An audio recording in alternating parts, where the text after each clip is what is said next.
Panique dans la station, les contamines Montjoie en Haute-Savoie.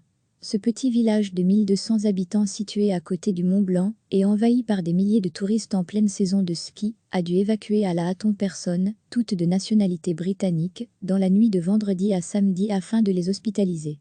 En cause, 5 d'entre eux, dont un enfant, testé positif au nouveau coronavirus, après qu'un de leurs compatriotes de retour de Singapour ait séjourné dans le même chalet du 24 au 28 janvier.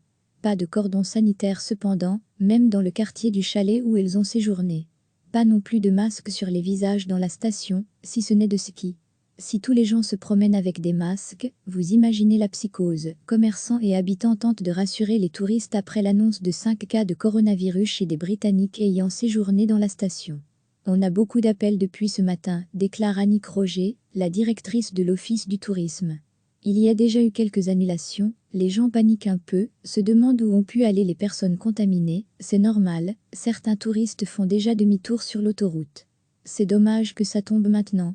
Au premier jour des vacances de février, et notamment de la zone des Parisiens, les commerçants comme Pascalet, le gérant d'un supermarché, regrettent les conséquences de cette découverte. Certains trouvent la nouvelle improbable, un Anglais de retour de Singapour, qui passe par les contamines, c'est quand même marrant, sourit Franck Beretta, tout en chargeant casque et chaussures de ski dans son coffre de voiture. D'autres n'en croient pas leurs oreilles. Je dois aller en Chine pour le travail, et j'ai reporté mon voyage, mais de là à aller chercher le virus pendant nos vacances de ski, y a pas besoin d'aller bien loin, s'exclame Olivier Campion, vacancier dans les télécabines. Éric Paris, le pharmacien du village, a eu beaucoup de demandes de masques, mais refuse d'en distribuer. Ça fait 14 jours, la période d'incubation est passée. Si tous les gens se promènent avec des masques, vous imaginez la psychose? J'ai vu avec les agences régionales de santé, la mairie, il n'y a aucune consigne. Toutes les personnes qui devaient être extraites des contamines l'ont été, souligne-t-il, en insistant, ce n'est pas parce qu'on a eu une courbature après une journée de ski qu'on a le coronavirus. Dans les commerces, des affichettes rappellent les gestes et réflexes à adopter en cas de doute, ainsi qu'un numéro vert spécial contamine mis en place. L'école du village, fréquentée par l'enfant britannique de 9 ans contaminé, sera fermée la semaine prochaine pour des dépistages. Pas très rassurée, Faustine, mère d'un camarade d'école du jeune britannique, s'est rendue à la réunion d'information organisée en fin de journée par les autorités. Ça fait quand même peur, mon fils sort de 5 jours de grosse fièvre. Est-ce que c'est une grippe? Est-ce que c'est autre chose?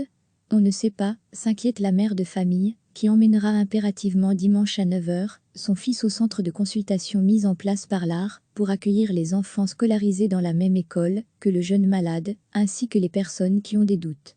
On nous parle de contact direct, mais si c'est comme une grippe, on tousse dans notre main, on touche la porte, et ensuite on met le virus ailleurs, je pense que ça se transmet plus facilement qu'ils ne veulent bien le dire, ajoute-t-elle. Pour Jean-François Monard, artisan, cette réunion a permis de lever ses inquiétudes, tandis qu'il entendait tout et son contraire depuis l'annonce de ces 5 cas de coronavirus dans la station. Au restaurant Les RL, priorité au tourisme et à la détente. Les pauvres, ils arrivent de Paris et on ne veut pas les affoler avec ça. En plus, les contamines, le nom du village, vous voyez, déplore Delphine Tablet, la propriétaire de l'endroit.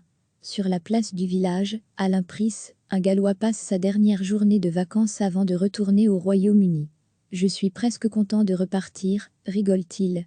Comme s'il n'y avait pas suffisamment de problèmes avec les Anglais et le Brexit.